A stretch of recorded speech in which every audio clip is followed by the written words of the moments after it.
하나님 말씀 에베소서 1장 보시겠습니다.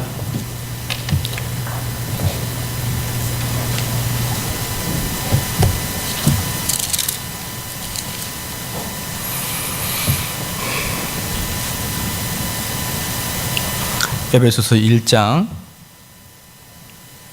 5절에서 6절 말씀까지입니다.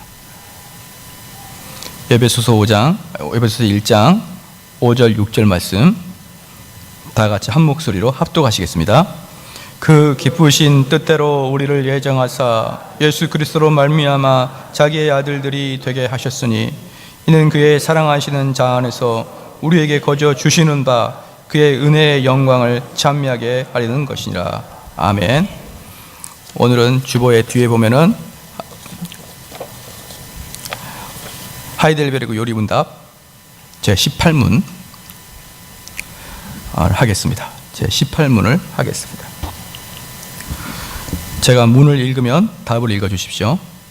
그렇다면 누가 참 하나님이요 참 사람이면서 의로운 중보자입니까?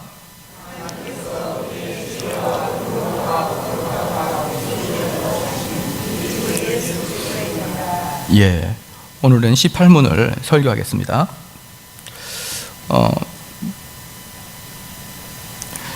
얼마 전에 어떤 분과 대화를 나누는 중에 WCC 문제에 대한 이야기를 하게 됐죠. WCC라는 것은 우리 기독교의 이름을 갖고 있는 전반적인 교회와 연합하는 것이고, 그리고 다른 종교와 대화를 시도하는 게 WCC의 기본 이념입니다. 그럼 WCC에 어디 포함되어 있냐 그러면 우리나라로 말하면 기감, 기독교 감리교, 그 다음에 대한예수교 장로교 통합 측, 그 다음에 기장, 대한예수교 기독교 장로회, 한신대학교, 그 다음에 기하성, 오순절교회, 순복음교회, 그 다음에 성공회, 뭐 이런 단체들이 포함되어 있고, 그 다음에 또 포함되어 있는 게 뭐냐면 그리스 정교회가 포함되어 있습니다. 그리스 정교회. 그리고 포함되어 있지 않지만 이 WCC에 강력하게 힘을 제공하고 있고, WCC가 근본적으로 통합해서 누구랑 대화를 하려고 그러냐면 로마 천주교랑 대화를 하려고 그럽니다. 로마 천주교는 그래서 WCC의 회원국은 아니지만 WCC와 로마 천주교가 두 뭉텅이로 딱 만나기를 원하는 거예요. 그러니까 로마 천주교는 나는 너희들 안으로 들어가는 건 싫다. 그러니까 그 너희들 개신교의 모든 그 사람들과 이 로마 카톨릭이 만나서 결국은 그렇게 종교의 통합을 하려고 합니다. 제가 이제 그래서 WCC를 찬성하는 목사님을 만나가지고 대화를 했습니다. 저한테 묻더라고요. 당신은 로마 교회를 어떻게 생각합니까? 제가 뭐라 그랬을까요? 그냥 저는 이제 그렇게 묻는 사람에게 저는 원래 심각하게 대답하지 않는 걸 저의 주특기라고 생각해요. 당신은 로마 카톨릭을 어떻게 생각합니까? 그래서 제가 그랬죠. 마귀의 꽃 이랬어요. 저는 존댓말 이렇게 안 합니다. 그럴 때는 마귀의 꽃 이러면 이제 그러니까 막 뻥 터지는 거예요. 어떻게 로마 카톨릭이 마귀의 꽃이냐? 그렇게 당신들이 그렇게 보수주의자들이 그렇게 이야기하니까 항상 문제가 되는 거 아니냐고. 그러면 당신은 뭐라고 생각합니까? 그러니까 자기는 로마 카톨릭을 형제라고 생각한다는 거예요. 그래서 제가 그랬죠. 아유, 사랑이 참 많으시네. 제 주특기는 빈정거림. 근데 그분들이 그렇게 로마 카톨릭도 형제고 그리스 정교도 형제라고 하는 이유가 뭐냐 그러면, 그들은 신앙생활의 그 프레임 자체가 무엇으로 딱 고정되어 있냐 그러면 성삼위 하나님을 고백하는 것, 사도신경을 고백하는 것, 예수 그리스도의 독생자 탄생, 예수 그리스도의 그 독생자 탄생, 즉 마리아의 처녀 잉태를 주장하는 것, 성경의 무엇을 주장하는 것, 뭐 몇 가지가 있습니다.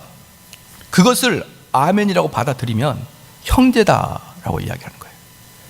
그것을 성경의 무엇을, 성경은 틀리지 않았다, 무엇을 받아들이고, 그 다음에 사도신경 받아들이고, 그 다음에 예수님의 독생자 탄생을 받아들이고 마리아에게 무남 동료로 했다. 그리고 그 다음에 성경에 나와 있는 기적들에 대해서 믿고 뭐 몇 가지를 이야기하면서 그것에 동의하면은 같은 형제가 아니냐라고 이야기하는데, 여러분, 제가 한번 여러분에게 물어볼게요. 성경의 무엇을 여러분 믿으십니까? 성경의 무엇을 못한가? 그럼 큰일 나요.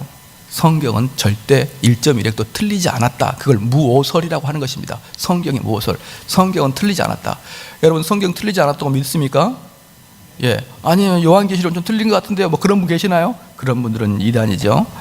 예, 성경의 무오성을 믿습니다. 그 다음에 마리아가 동정녀 탄생을 믿으십니까? 예수 그리스도의 동정녀 탄생을 믿으세요? 분명히 마리아가 그 동정녀 탄생했습니다. 성경에 나와 있는 그 기적들을 믿으십니까? 예수님이 물리를 걸어갈 때 믿으십니까? 예수님이 오병이어의 사건을 믿으십니까? 믿으십니다. 그 다음에 우리 예수님께서 우리를 위해서 고난받고 돌아가신 걸 믿으십니까? 자, 다 믿죠? 자, 제가 물어볼게요. 그럼 그걸 믿었다고 아멘하면 구원 받습니까?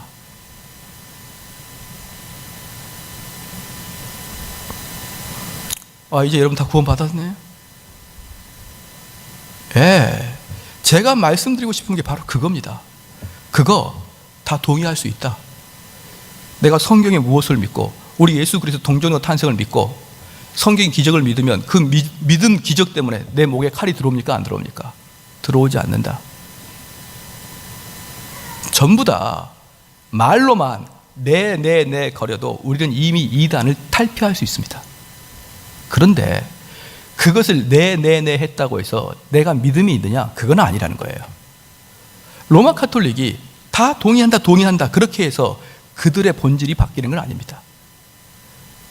그러면 이제 딜레마에 빠져요. 그럼 우리가 무엇을 믿어야 됩니까? 여러분, 예수 그리스도 동정녀 탄생을 믿는다고 해서 그게 여러분을 구원으로 인도하는 게 아니라 이 말입니다. 그냥 그것은 여러분이 인식하고 아는 거죠. 믿음이라는 것은 꼭 무엇을 유발시키게 되어 있습니까? 믿음은 행위를 유발시키게 되어 있습니다. 그러면 여러분, 삼위일체 교리를 믿죠? 삼위일체 교리를 믿는데 어떤 행위를 유발시킵니까? 자, 지금 여러분은 머리에 멘붕 상태에 빠질 수도 있습니다. 왜? 나는 지금까지 그게 믿음이라고 생각했는데 그렇지 않습니다. 이건 믿음이 아닙니다. 이것은 우리가 인지하는 것이고, 그 인지한 것을 우리가 받아들이고 동의하겠다는 것이고, 우리가 구원을 얻는 믿음은 또 다른 면이 또 있다 이 말이에요. 바로 그 부분들이 무엇을 우리가 체계적으로 공부를 하면서 알아가야 되느냐? 바로 여러분 주보에 나와 있는 이런 하이델베르그 교리 요리문답, 웨스트민스터 신앙고백서 요리문답들을 실제적으로 공부하면서 거기 안에 있는 것들을 실제로 믿느냐가 중요한 거예요. 그래서 왜 우리 이쪽 보수주의 계열에서는 WCC에 동참할 수 없느냐? WCC에 참석하는 대부분의 교회들은 이런 하이델베르그 교리문답이나 웨스트민스터 신앙고백서 요리문답을 인정하지 않습니다.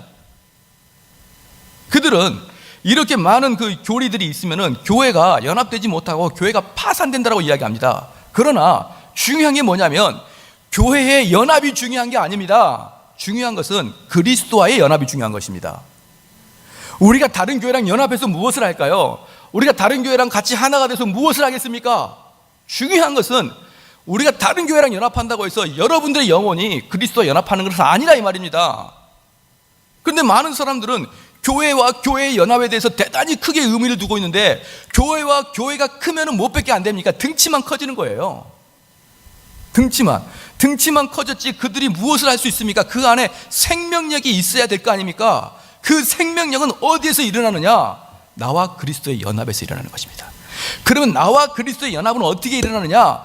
그것은 우리 종교 개혁자들이 만들어 놓은 이 요리문답을 실제로 내가 지식으로 믿고, 할렐루야, 지식으로 내가 공부하고 그 지식이 나의 양심과 나의 온 인격에 전파될 때, 그래서 그게 진짜로 믿어지고 그 믿은 교리가 내 삶에서 드러나고 나의 신앙의 고백이 이거와 같이 일치가 될 때, 여러분은 누가 여러분에게 이래라 저래라 이야기하지 않아도 여러분 마음속에 구원의 확신이 확실히 싹 틉니다.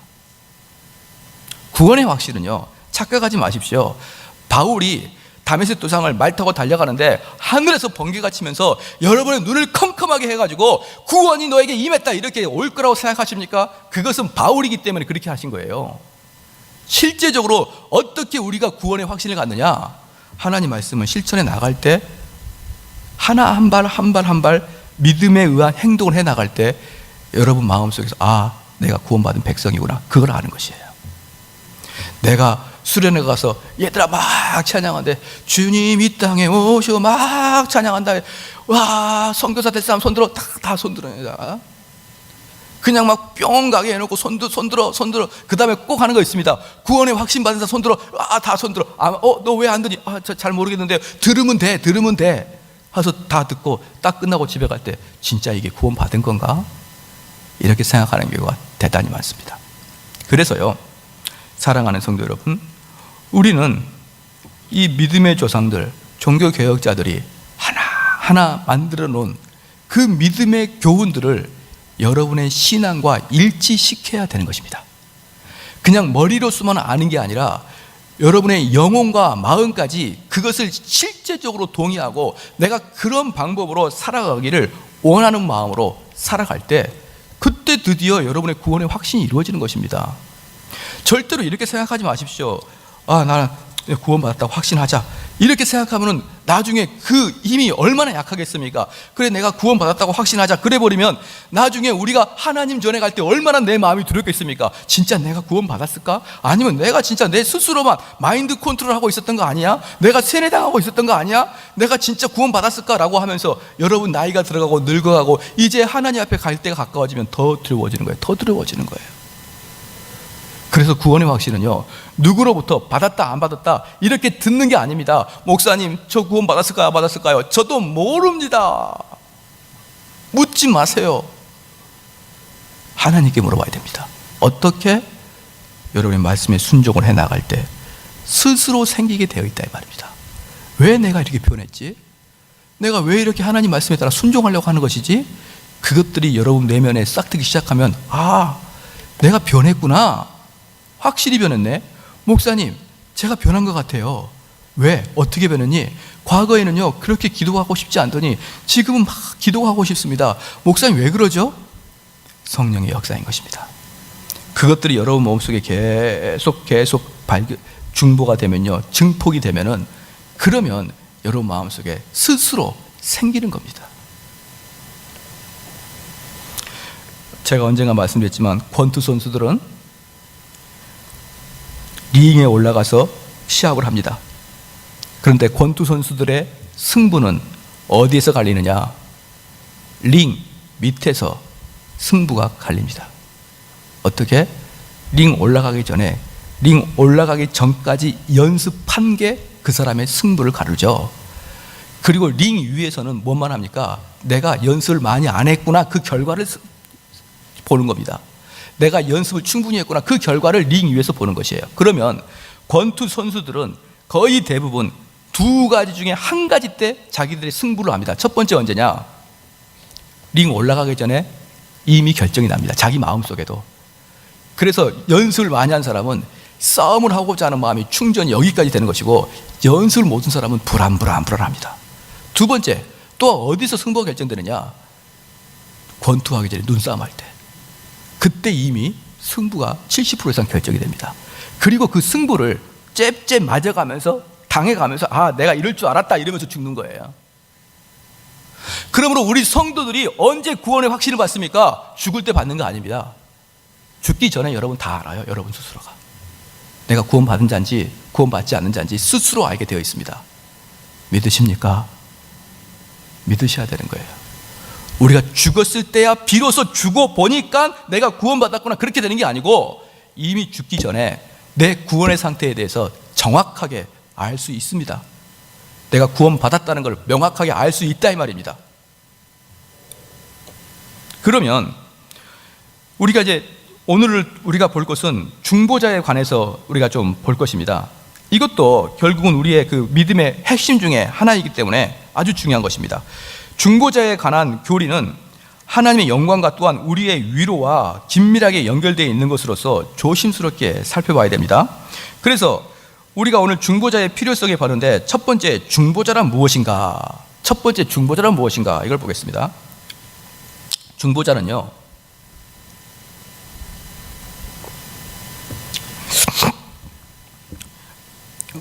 여기 피해자와 가해자가 있습니다. 피해자와 가해자의 사이에 중보자가 들어가는 거예요. 즉 중재자라고 합니다.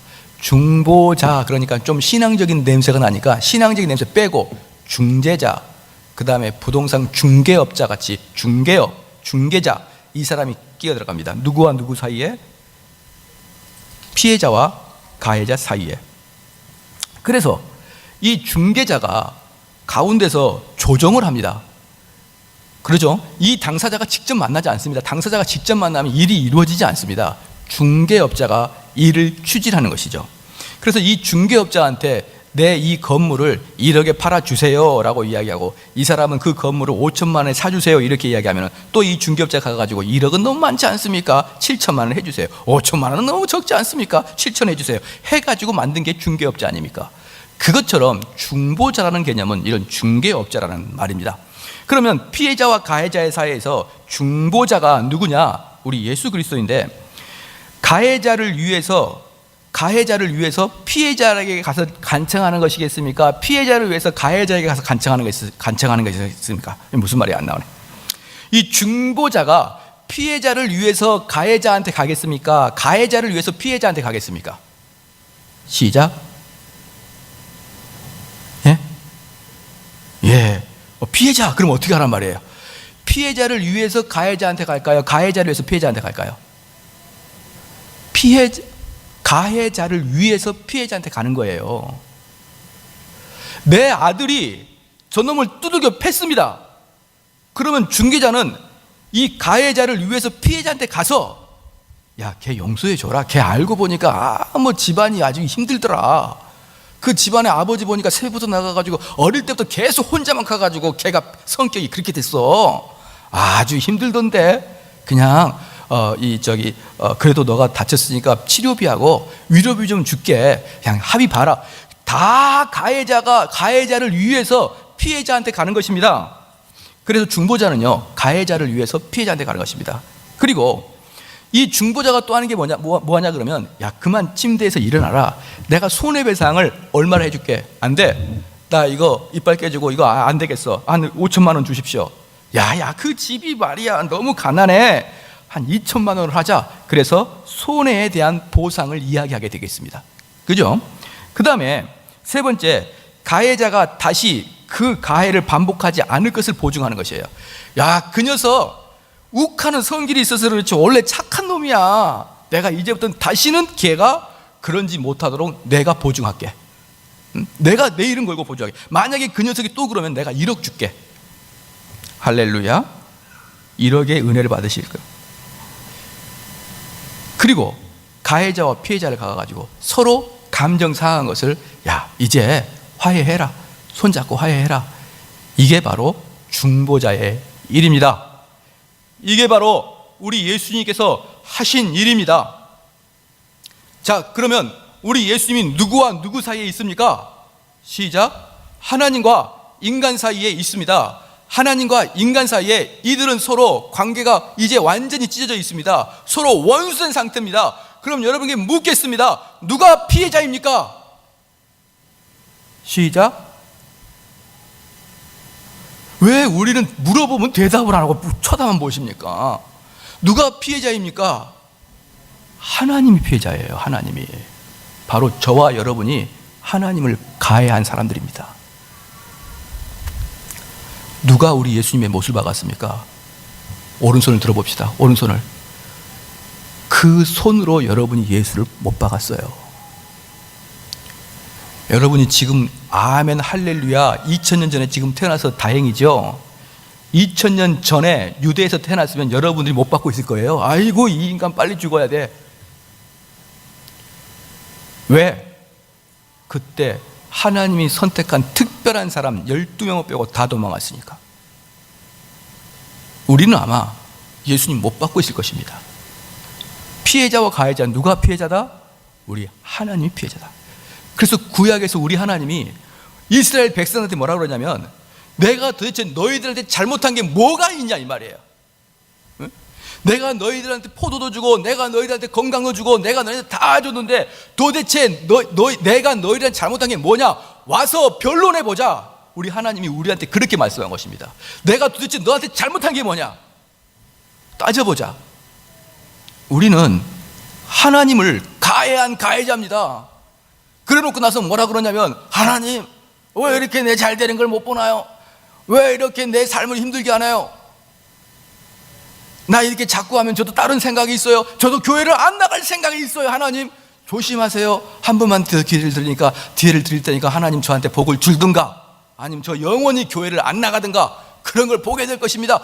자기가 가해자면서 피해자한테 또 피해를 주고 협박하고 공갈치고, 저도 다 하나님 생각이 있어요. 오늘 하나님께 나 삐짐. 우리 특별히 자매들 잘 들어요. 하나님께 삐지지 마세요. 왜 여러분이 하나님 못 박아놓고 삐져요?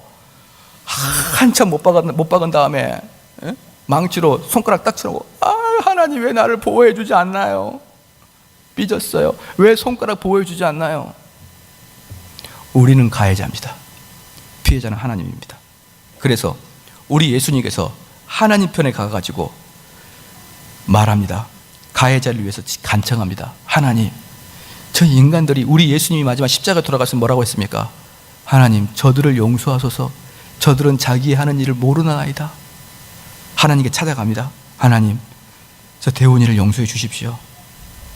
제가 뭘 알겠습니까? 그 대신 아버지 제가 죽을게요. 우리 예수님 그렇게 말씀한 거예요. 제가 죽을게요. 제가 죽은 걸로 손해배상을 받아주십시오. 그리고 하나님 진노를 가라앉히십시오. 우리 예수님이 중보자로서 우리 하나님께 가가지고 그렇게 말씀하고 계신다 이 말이에요. 그리고 그 예수님이 우리 인간에게 찾아옵니다. 왜? 중보자는 중간에서 일을 해야 되니까. 우리 인간이 찾아와가지고 가해자인 인간에게, 야 대훈아, 내가 너를 위해서 내가 죽었다. 내 공로를 내가 너한테 줄게. 내 공로를 내가 너한테 줄 테니까 너는 마음을 열고 내 공로를 받아들여라. 내가 너를 위해서 죄인이지만 하나님 앞에 간구하고 있다.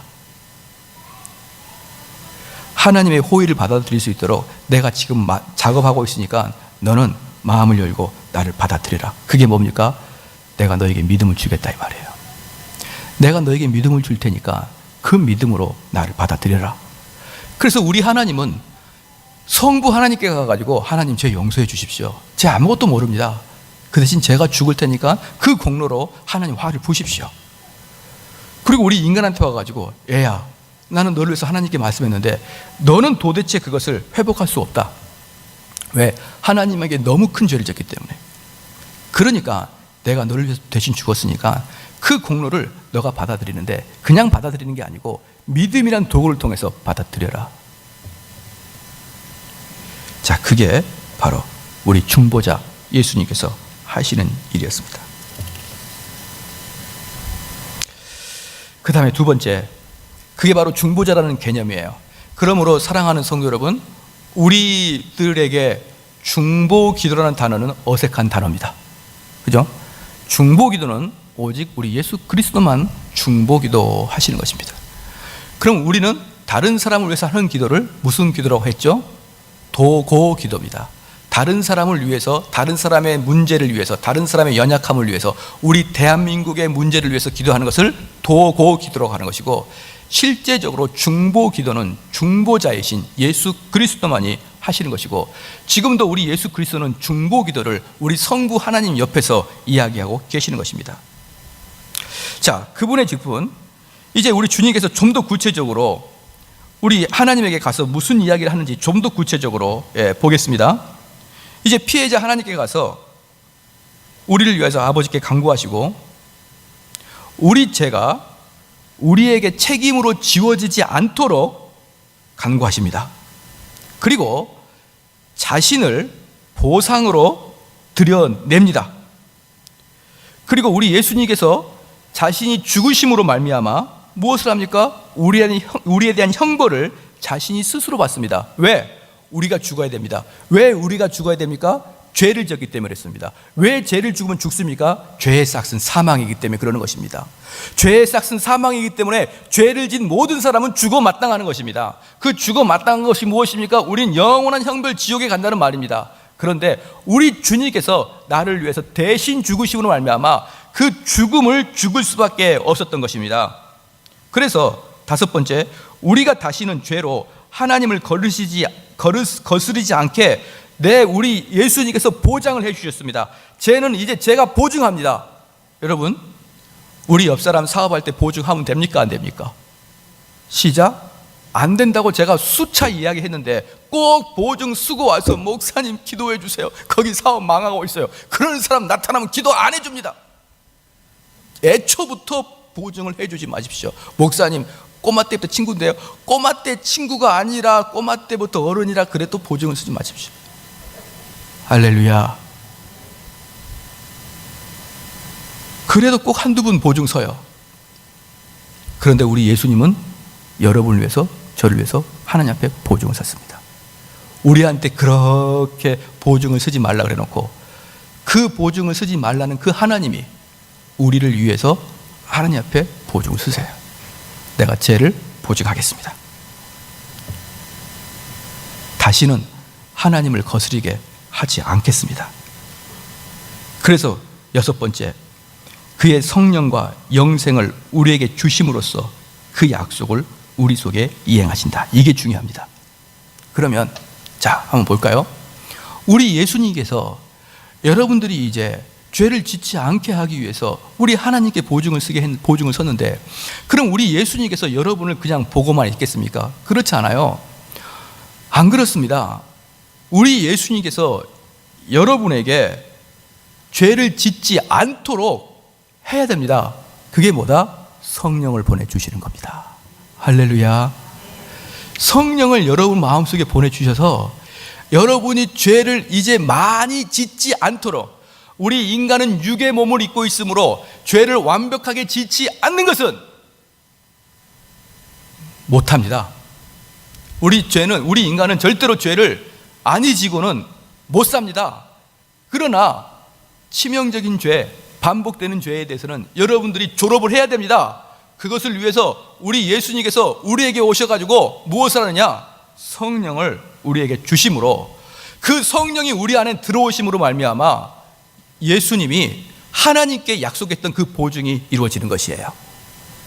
백날 우리의 예수님이 제 대운이 제 별로 몰라요, 제 용서해 주세요, 제가 죄를 지면 제가 보증 쓸게요, 그래 놓고 나서 우리를 내비두면 우리는 또다시 타락하고 또다시 우리는 부패하게 되어 있습니다. 그래서 우리 주님께서 우리 마음속에 무엇을 주십니까? 성령을 주시는 것입니다. 그러면 우리 이 이제 예수님께서 우리 하나님에게 그렇게 말씀하신 다음에 이제 인간에게 와서 또 뭐라고 하느냐? 먼저 우리 예수님은 우리에게 자신을 하나님 아버지의 사자, 즉 대신 온 자라고 제시하고, 자신을 중보자라고 제시하고, 아버지께서 그의 보상을 받으실 것을 계시해 주셨습니다. 즉 성경 말씀으로 나는 중보자요, 나는 하나님 아버지가 보내신 대리인이요, 나를 통해서 보상을 받을 것이라 라고 성경을 통해서 계시해주고 가르침을 통해서 계시해 주십니다. 그 다음에 두 번째, 우리 인간에게 오셔가지고 보상을 하시고 그것을 우리에게 베푸시고 적용하십니다. 하나님에게 이미 보상을 했습니다. 죽으심으로 보상을 했습니다. 그런데 그 보상을 우리에게 적용하십니다. 무엇으로? 성령을 주심으로써 우리 속에 믿음을 일으키고 그 결과 우리에게 베풀어진 이 은혜를 거부하지 않고 받아들이도록 하신 것입니다.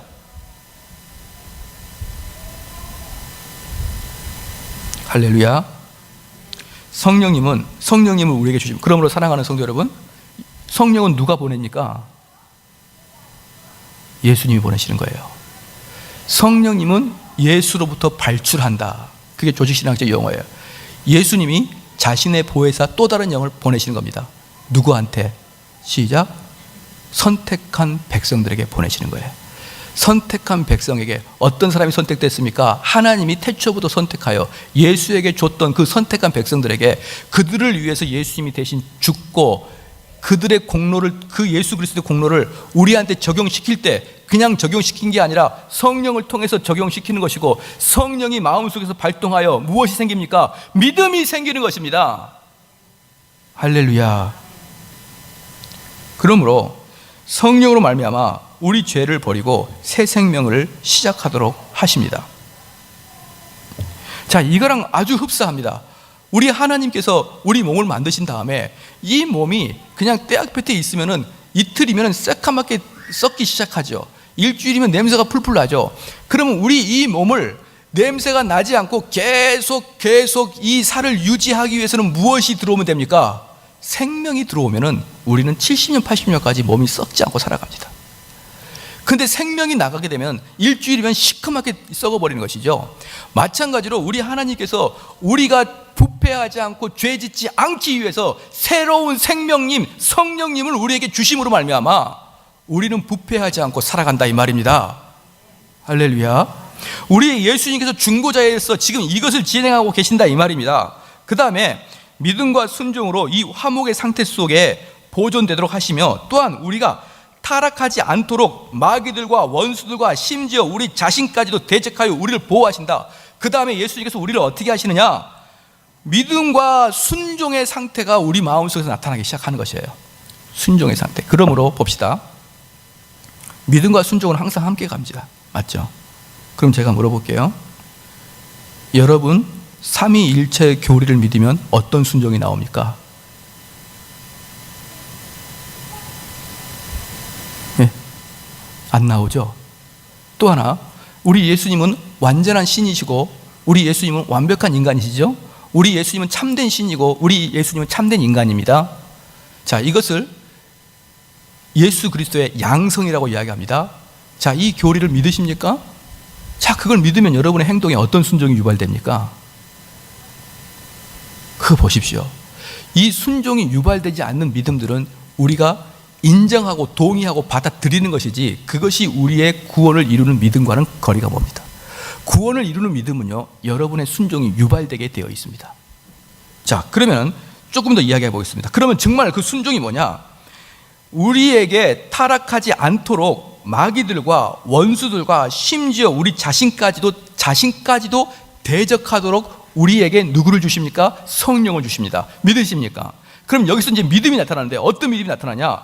우리에게 믿음이 들어오면은 마귀도 대적하고, 왜? 이 속에 성령이 계시니까 성령의 역사가 마귀를 대적하게 하고, 마귀가 우리를 유혹할 때 노라고 이야기할 수 있는 그런 믿음이 생기는 것이고, 곧바로 순종이 나오시죠.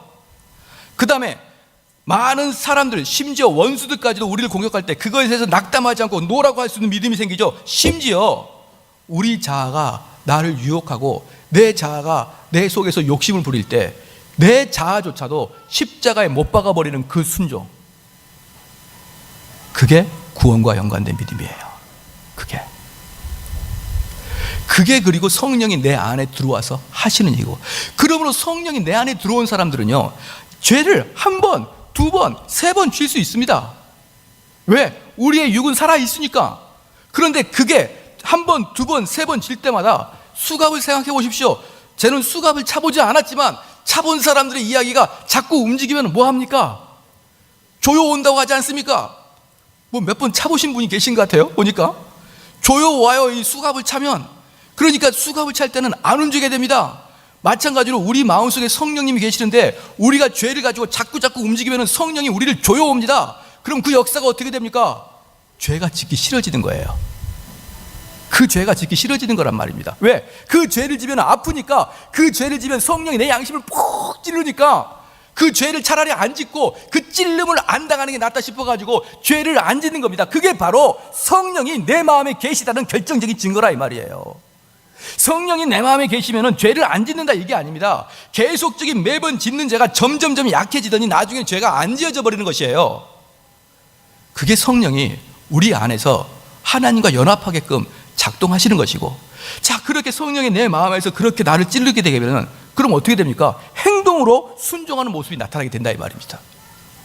원수를 사랑하라. 그런데 그 전에는 원수를 미워했는데, 원수를 미워하다 보니까 내 계속 양심에서 나의 그 성령께서 나를 지적함으로 인해서 이제 나는 원수를 내가 미워하니까 너무 내가 힘들다. 이제 그러지 말아야지. 그러다가 어느 날 보니까 내가 그 사람을 더 이상 원수로 여기지 않고 그 사람을 기분 좋게 그 사람을 맞이하고 있더라 이 말이에요. 그렇게 되면은 순종한 거죠. 왜? 믿음이 있으니까. 왜? 성령님이 계시니까. 그러므로 믿음으로 말미암아 순종이 드러나게 된 것입니다. 바로 이게 구원과 연관되는 믿음이에요. 할렐루야. 그리고 내 마음에 성령님이 역사하시는 것이고, 그리고 또 하나, 우리를 죽은 자 가운데 살리시고 우리를 영화롭게 하실 것이고, 즉 시작된 구원을 완성시키시며 아담 안에서 잃었던 우리의 권리를 우리에게 축복으로 주실 것이다. 무슨 말이냐 그러면, 그러므로 우리를 죽은 자에서 살리신 것이라 이 말입니다. 죽은 자에서 살리셨다. 그래서 모든 사람은 태어날 때 전적으로 하나님의 진노 안에서 태어납니다. 응애응애하고 태어난 아이들은 하나님과 원수된 자고, 응애응애 태어난 사람들은 다 진노의 자식이에요. 그런데 그 진노의 자식이 자연적으로 태어날 때는 그냥 진노의 자식이었다가 어느 날 그가 하나님의 은혜로 다시 죽은 자 가운데서 살아날 때, 그게 거듭남으로 이야기하죠.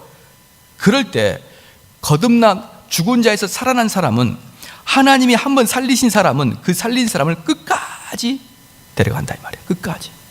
구원의 이탈, 구원의 탈락이 없이 끝까지 그 사람은 구원을 이루신다 이 말이에요. 만약에 예수님께서 살리신 다음에, 성령께서 살리신 다음에 쭉 데리고 가다가, 어라? 이 녀석이 담배 피네? 이 녀석이 이거 이렇게 안 봤는데 이거 아주 못쓸 놈이네? 탈락? 우리 예수님이 그러신다 그러면요, 우리 예수님이 전능하시지 않죠. 우리 예수님 전지하시지 않아요. 이 아이가 어떻게 될지 미래를 보지 못하고 지금 거듭나게 했다가 살아보니까 이 녀석이 마음이 달려졌거든요. 그럼 너는 구원받지 못해. 이렇게 할 때 우리 예수님 두 가지 성품이 망가집니다. 첫 번째, 전지하심이 망가지는 거예요. 우리 예수님 못 모르고 걔를 선택했다가 나중에 후회하신 예수님이고, 두 번째, 우리 예수님이 신실하지 않습니다. 너를 살려주겠다 살려놓고 나중에 다시 죽여요. 그러지 않습니다. 우리 예수님은 전능하시고, 할렐루야, 전지하시고 신실하심으로 그가 살리신 사람은 끝까지 살아갑니다. 그런 문제가 있습니다. 목사님, 한 번 구원받은 사람은 영원히 구원받습니까? 그렇습니까? 안 그렇습니까? 한 번 해병은 영원한 해병입니까? 아닙니까? 한 번 구원은 영원한 구원입니까? 아닙니까? 예? 영원한 구원입니까? 아닙니까? 왜 방금 이야기했는데 왜 또 금방 또 이렇게 자꾸 어려워? 우리 성도들은 대단히 미스테리한 존재예요. 방금 거듭난 사람 끝까지 간다고 이야기하고 다시 물어보니까, 이거 무슨 분명히 속임수가 있다. 이 목사님이 그냥 물어볼 게 아니다. 한 번 구원은 영원한 구원이에요. 기쁩니까? 안 기쁩니까? 기쁘죠. 근데 문제는 뭔지 아십니까? 자꾸 죄 짓고 타락하고 쓸데없이 합니다. 왜 그럴까요? 왜 그러죠? 구원받지 못해서 그래요. 한 번 구원은 영원한 구원. 믿음이 우리에게 힘을 준 것 같죠? 아니에요. 더 공포스러워요. 구원의 열매가 없는 사람은 처음부터 구원받지 않은 사람이거든요. 우리 가룟 유다가 죄를 지었을 때 뭐라고 했습니까? 그는 처음부터 태어나지 말았어야 된다. 무슨 말이에요? 걔는 처음부터 거듭난 자가 아니다. 가룟 유다는 우리 예수님과 한 팀이고 한 신학과 한 신앙을 가지고 가다가 이탈하고 타락한 게 아닙니다. 가룟 유다는 처음부터 우리와 함께 있는 애가 아니었습니다. 비록 예수님과 한 배를 타고 있고, 비록 예수님과 한 음식을 먹었지만 그는 처음부터 예수님과 다른 종교였습니다. 그래서 그 길을 가는 거예요. 구원받아 타락한 사람 없습니다. 현재 타락한 사람들은 구원받지 않은 사람이에요. 구원받은 자는 다 구원을 이루고 있고, 여기 하이델베르그 요리문답에 보니까 우리를 죽은 자 가운데서 살리시고 우리를 영화롭게 하실 것, 즉 시작된 구원을 완성시키고 아담 안에서 잃었던 우리의 구원의 권리를 위하여 축복을 주실 것이다. 우리의 구원을 완성시키고 우리를 영화롭게 하실 것이다. 할렐루야. 누가? 구원받은 자에게. 그럼 영화롭게 되지 않았어. 구원받지 않는 자예요. 분명히 요리문답에 그렇게 나와 있습니다. 구원받는 자는 우리 예수님이 우리를 영화롭게 하게 하실 것이다. 제가 철야별 시간에 몇 번 말씀했습니다. 내 안에 누가 계십니까? 시작. 성령님이 계십니다. 물어볼게 잘 대답해 보십시다. 내 안에 성령님이 계십니다. 그 성령님이 나이가 많이 드셨어요. 한 2000살 드셨어요. 2000살. 그죠? 그러니까 2000살 드신 게 약간 치매기도 있나요? 아유, 깜박깜박 했다. 아, 너 누구냐? 대운이냐? 아유, 대운이, 아, 맞다. 너 누구냐? 대운인데요. 뭐 이렇게 치매 걸린 겁니까? 우리 성령님이? 아니에요. 우리 성령님은 2000년 전이나 지금이나 똑같죠. 할렐루야. 그럼 우리 안에 성령님 계시죠? 자, 이 성령님이 2000년 전에 누구 안에 계셨습니까? 예수님 안에도 계셨잖아요. 베드로 안에 계셨잖아요. 바울 안에 계셨잖아요. 그 성령님이 지금 우리 안에 계시죠. 그런데 왜 여러분 바울과 베드로처럼 안 나오죠? 노래는 잘하죠. 베드로처럼 바울처럼 그렇게 살 수는 없어요. 막 이러면서. 왜 그들의 성령과 지금의 성령은 다릅니까? 우리 성령님이 나이가 드셔서 그럽니까? 우리 성령이 변질했습니까? 근데 왜 2000년 전에 그 믿음의 조상들의 모습이 왜 나에게서는 나타나지 않습니까? 여기 있는 성령님은 가짜입니까? 가짜일 확률이 있어요. 진짜 성령님이 오시면은 우리도 그렇게 변하거든요. 우리를 구원하신 그 우리 성령님은, 거듭나게 하신 그 성령님은 우리를 영화롭게 하실 것이다. 그러므로 우리 예수님은 중보자로서 공로와 효력 면에서 둘 다 능하신 분이십니다. 공로는 뭡니까? 예수 그리스도의 십자가의 그 공로. 효력은 뭡니까? 우리의 그 공로를 우리 마음속에 심어주는 그 효력. 그 두 가지 다 가지고 계신 분이 우리 예수님이십니다. 이게 중보자의 사역이에요. 사랑하는 성도 여러분, 우리 예수님만이 이 일을 하실 수 있어요. 왜 예수님만이 이 일을 하실 수 있습니까? 중보자가 되기 위해서는 무엇을 해야 됩니까? 고난과 죽음을 당해야 됩니다. 왜? 공로가 가져야 되니까. 그러나 성부 하나님과 성령 하나님은 고통을 당할 수도 없고 죽을 수가 없습니다. 그러면 성부 하나님과 성령 하나님은 중보자가 될 수 없습니다. 중보자가 될 수 있는 분은 오직 예수 그리스도. 왜? 참 인간이기 때문에. 그래서 우리가 똑같은 성령을 가지고 우리가 똑같은 고통을 당하고 똑같은 유혹을 받음으로 우리가 똑같이 처절하게 죽었습니다. 그래서 그 공로를 하나님이 인정해 주시는 것이고, 그 공로가 여러분 성령을 통해서 여러분 내면에 지금도 들어가고 계십니다. 그런데 내 내면에 진짜 성령님이 계시냐 안 계시냐 어떻게 보면 된다. 오늘 제가 말씀해 준 것처럼 하나님께서 원하시는 그러한 삶으로 여러분의 삶이 변화되고 있느냐 없느냐를 보면서 보는 거예요. 내가 삼위일체를 믿습니다. 그건 믿음 아니라니까요. 그것은 그걸 동의하겠다는 것입니다. 믿음은 뭐냐? 믿음은 순종을 유발하는 것이고, 순종이 뭐냐? 성경에 나와 있는 것들의 행동이 여러분 몸을 통해서 나타나는 것입니다. 왜 우리에게는 성경이 있고, 왜 성경이 있고 저 이방 사람들 믿지 않는 사람에게 성경이 없습니까? 그렇습니다. 우리는 성경을 통해서 하나님을 발견하고, 믿지 않는 사람은 여러분의 행동을 통해서 하나님을 발견합니다. 그게 어거스틴이 말했어요. 이방인들은 여러분을 보고 성경을 보는 것이라고. 그게 뭡니까? 여기 성경 안에 성령님이 계시고, 거듭난 자 안에 성령님이 계심으로 거듭난 자의 행동은 믿지 않는 자가 성경을 보듯이 보는 거예요. 그러므로 우리의 믿음을 재정립해야 됩니다. 그저 그냥 왔다 갔다 시계 왔다 갔다 하듯이 교회 출석하게 되면은 뭐 구원받을 거라 생각하지 마시고, 교회 출석하면 구원받는, 이걸 로마 카톨릭이 하는 이야기예요. 그게 아닙니다. 우리는 실제적으로 성령이 내 안에 들어와 계심을 자꾸 확인하고 이상하다 그러면 다시 하나님께 매달리는 거예요. 하나님, 내 안에 성령님이 임재해 주십시오. 그럼 우리 하나님이 그걸 응답하시겠다. 왜? 나를 찾는 자는 버리지 않겠다 그랬거든요. 나를 찾는 자는 우리 예수님 맞아주십니다. 내가 탕자처럼 한번 보십시오. 탕자가 언제 드디어 우리 예수님을 찾습니까? 탕자가 언제 그 아버지를 부릅니까? 그 탕자는요, 유대인들은 절대로 먹지 않는 그 돼지고기, 유대인들은 돼지고기를 먹지 않아요. 그러니까 그 돼지고기가 얼마나 고소한데요, 그죠? 근데 그 돼지고기를 유대인들은 먹지 않는데, 이 탕자는 그 돼지 우리 속에 들어가서 돼지 그 똥 닦아주고 이러면서도 하나님을 찾지 않습니다. 그리고 거기에 있는 쥐염년을 먹으면서도 하나님을 찾지 않아요. 근데 언제 드디어 하늘을 보면서 우리 아버지 집에는 먹을 게 풍성한데 그럽니까? 그 쥐염 열매조차 없어질 때, 그때 드디어 하나님을 쳐다보는 거예요. 그때. 우리 인간이 얼마나 못된 줄 알겠죠? 아무것도 기댈 게 없을 만큼 철저하게 밑으로 떨어졌을 때 드디어 여러분은 예수 그리스도를 바라봅니다. 그러니 여러분 마음속에 교만함과 아이고 뭐 이렇게 살지, 적당하게 살지, 그래서는 절대로 예수님 못 봐요.